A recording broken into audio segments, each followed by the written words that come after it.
కేవలం 14-15 నెలల కాలంలో ఇవాళ కాంగ్రెస్ పార్టీ అంటే ప్రజలకు ఎందుకు ఇంత కోపం వస్తున్నది మనందరికీ కూడా తెలుసు.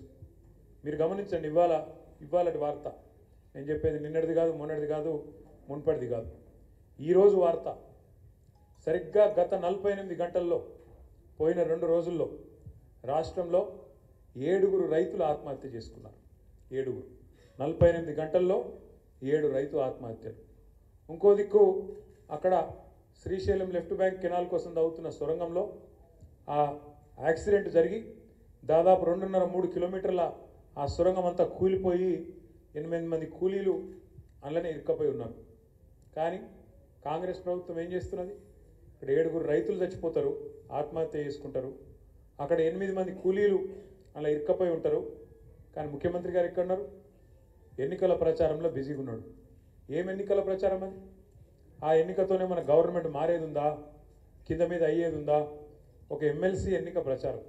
దానికోసం హెలికాప్టర్ వేసుకొని పోయి అక్కడ ఎన్నికల ప్రచారంలో ముఖ్యమంత్రి గారు సిద్విలాసంగా మాట్లాడుతున్నాడు. ఈ ఎలక్షన్ గెలిస్తేంది పోతేంది అని చెప్పి అక్కడ మాట్లాడుతున్నాడు. అంటే వెనకటికి రోమ్ నగరంలో, రోమన్ సామ్రాజ్యంలో ఒక చక్రవర్తి ఉన్నాడట. ఆయన పేరు నీరో. రోమ్ నగరం అంటుకొని తగలబడిపోతుంటే ఆయన మాత్రం ఫిడేల్ వాయించుకుంటూ కూర్చున్నాడట. రేవంత్ రెడ్డి గారి కథ కూడా గట్లే ఉన్నది.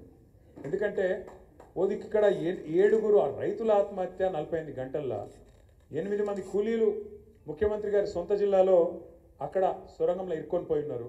ఇది ఏది సోయలేదు ఆయన మాత్రం ఆయన పాటికి ఆయన ఇవాళ చక్కర్లు కొడుతూ గాలి మోటార్లు తిరుగుతూ గాలి మాటలు చెప్తూ మళ్ళీ ఢిల్లీకి పోయినట 36సారి. ఇప్పుడే నాకు అర్జెంటు పని ఉన్నదని ఢిల్లీకి పోయినట.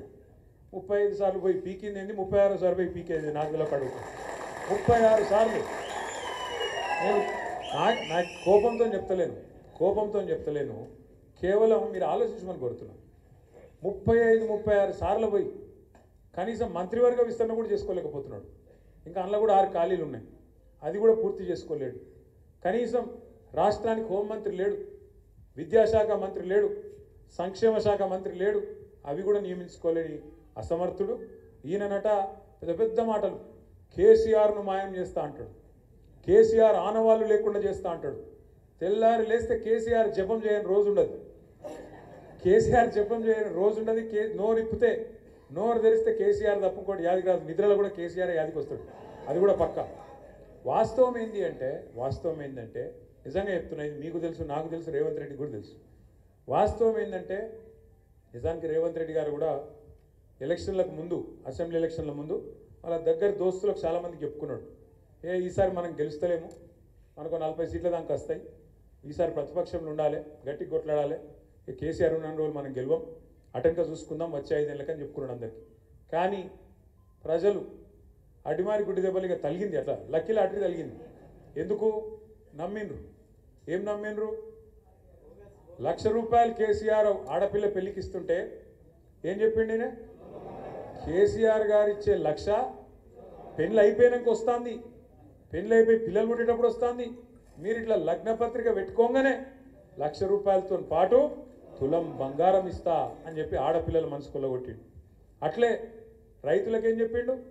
రైతన్నలందరికీ కేసీఆర్ బిచ్చం వేసినట్టు 10,000 ఇస్తుండు, నేను 15,000 ఇస్తా. కేసీఆర్ ₹1,00,000 మాఫ్ చేసిండు, నేను 2 లక్షలు మాఫ్ చేస్తా. కేసీఆర్ మాఫ్ చేయంగా మొత్తం లాభపడ్డోళ్ళు కూడా అర్జెంటుగా బ్యాంకు గురుకుండ్రి, ఊరికి మీరు 2 లక్షలు తెచ్చుకోండి, నేను వస్తూనే ఉన్నా, రాగానే ఎంబడే డిసెంబర్ 9 నాడు సంతకం పెట్టి రుణం మొత్తం మాఫ్ చేస్తా అన్నాడు. ఇలా రేవంత్ రెడ్డి గారి ప్రభుత్వం వచ్చి ఒక 450 రోజుల దాకా అవుతా ఉంది. 450 మంది రైతులు రోజుకొక్కరు చొప్పున చచ్చిపోయారు ఈ రోజు వరకు ఆత్మహత్య చేసుకొని. మనం ఆలోచించాలి, మరి కేసీఆర్ ప్రభుత్వంలోనేమో ఈ పరిస్థితి లేకుండే. కేసీఆర్ ప్రభుత్వంలో మనం చెప్పుకున్నాడు కాదు, కేంద్ర ప్రభుత్వం పార్లమెంట్లో చెప్పింది, రైతు ఆత్మహత్యలు భారతదేశంలో అత్యధికంగా తగ్గించింది కేసీఆర్ ప్రభుత్వం, తెలంగాణ రాష్ట్రం అనే మాట మనం చెప్పుకున్నాడు కాదు, కేంద్రం ప్రభుత్వం పార్లమెంట్లో చెప్పిన మాట. మళ్ళీ ఒక్కసారి ఆత్మహత్యలు ఎందుకు చాలైనాయి? ఏం జరుగుతున్నది? ఇది కాలం తెచ్చిన కరువా, కాంగ్రెస్ తెచ్చిన కరువా? మనం అర్థం చేసుకోవాల్సిన అవసరం ఉంది.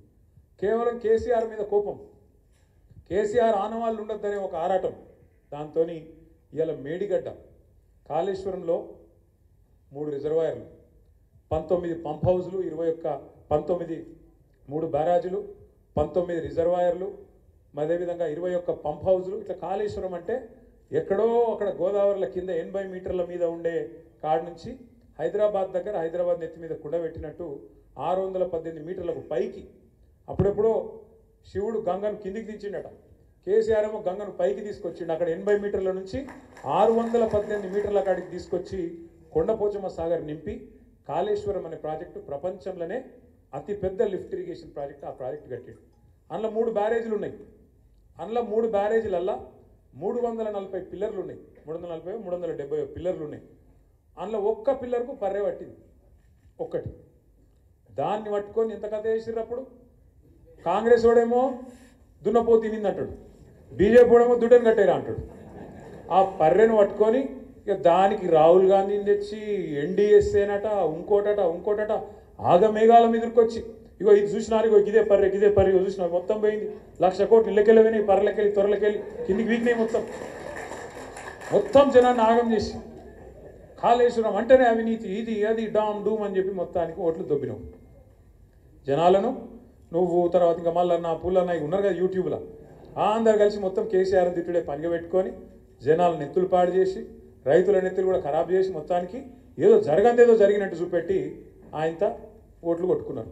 మరి నేను అడుగుతున్నా ఈరోజు ఇదే మేధావులను, ఈ రాష్ట్రంలో ఉండే మీడియాను కూడా నేను అడుగుతా ఉన్నా. కాళేశ్వరంలో ఒక్క బ్యారేజీలో ఒక్క పర్రె పడితే దానికి ఇంత లొలిపెట్టిరు మీరు. మరి అలా సుంకిశాల కూలిపోతే, అక్కడ రిటైనింగ్ వాళ్ళు కూలిపోతే ఎవ్వరు మాట్లాడరు. బీజేపీ వాడు మాట్లాడాడు, కాంగ్రెస్ వాడు కుయ్యనడు. ఎస్ఎల్బీసీలో 2.5 కిలోమీటర్ల టనెల్ కూలిపోతే ఎవరు మాట్లాడరు. మీ కాడ ఏం ప్రాజెక్ట్ అది? పెద్దవాగు ఖమ్మం దగ్గర కొట్టకపోతే, ఆ బ్రిడ్జ్ కొట్టకపోతే ఎవడు ఎన్డీఎస్ఏ మాట్లాడాడు, ఎవడు ఎన్డీఏ మాట్లాడాడు. చూడండి, ఇలా రేవంత్ రెడ్డికి రక్షణ కవచంలాగా ఉన్నది ఎవరో కాదు, బీజేపీ. నేనేదో ఉత్తగా చెప్తలేను ఈ మాట, లేకపోతే